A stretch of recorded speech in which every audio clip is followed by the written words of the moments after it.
Mendon që ky kalendar tashmë ka nevojë të themi dhe për një riparje se të shikojë të përfshirë shumë në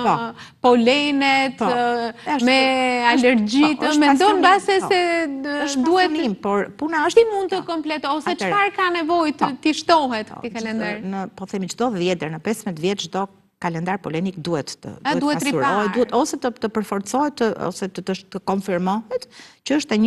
njëjta ngarkesë polenike në ajër, kështu që unë mendoj që kjo i ka rezistuar kohës ky kalendar por patjetër që ka nevojë dhe prandaj unë e theksova që në këto janë disiplina shumë të rëndësishme që ndihmojnë shkencën, ndihmojnë mjekësinë, por që duhen mbështetur me investime dhe me njerëz, sepse këtu nuk mund të bëhet se shumë kjo është dhe punë shkencore mirëfillte vetëm nga një person. Unë kam investuar shumë, thash, që nga momenti që kam mbaruar shkollën me specializime të ndryshme edhe me konferenca të ndryshme, kam prezantuar dhe artikuj shkencor, së fundmi kam qenë në fakt te Akademia e Shkencave vitin e kaluar, që më ftuan sepse kjo është një disiplinë shumë e nevojshme, por që ka dhe nevojë për të kuptuar, por edhe për të menduar, për të investuar më shumë. Edhe më shumë. Dhe për ta mbyllur, nëse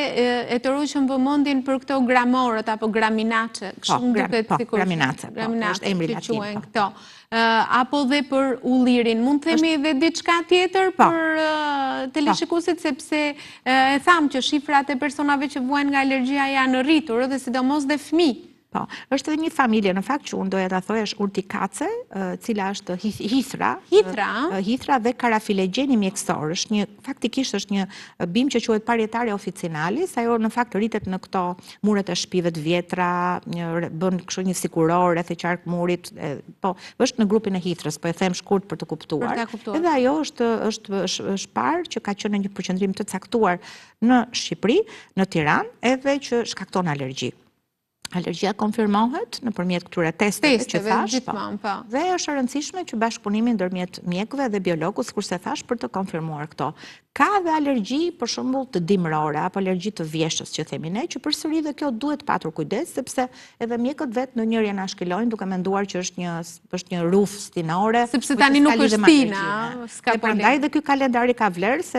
është mjeku ai që bën atë lidhjen e simptomave dhe mundet, domethënë, ta kuptoj që mund të jetë edhe një alergji që shkaktohet nga drurët kryesisht, ku prestaca apo qiparisi, po themi, futet në këtë kategori, japin dhe ato alergji të dimrit. Por dhe vjeshta është gjithashtu një sezon i cili mund të shfaqi alergjin e cila ka kulmin në pranverë, dhe këtu përsëri janë disa dru dhe shkuret, cilat japin dhe ato alergji, dhe prandaj thash gjithmonë ky kalendar ka vlerë për gjithë vitin. Po, bashkuar me anamnezën familjare, me simptomat që ka një pacient, cilat i referonte mjeku, e ndihmon që të japi të ketë një konkluzion të qartë dhe mjekimin e dur apo këshillat e dur përse përket alergjisë. Mirë, të urojmë të jetë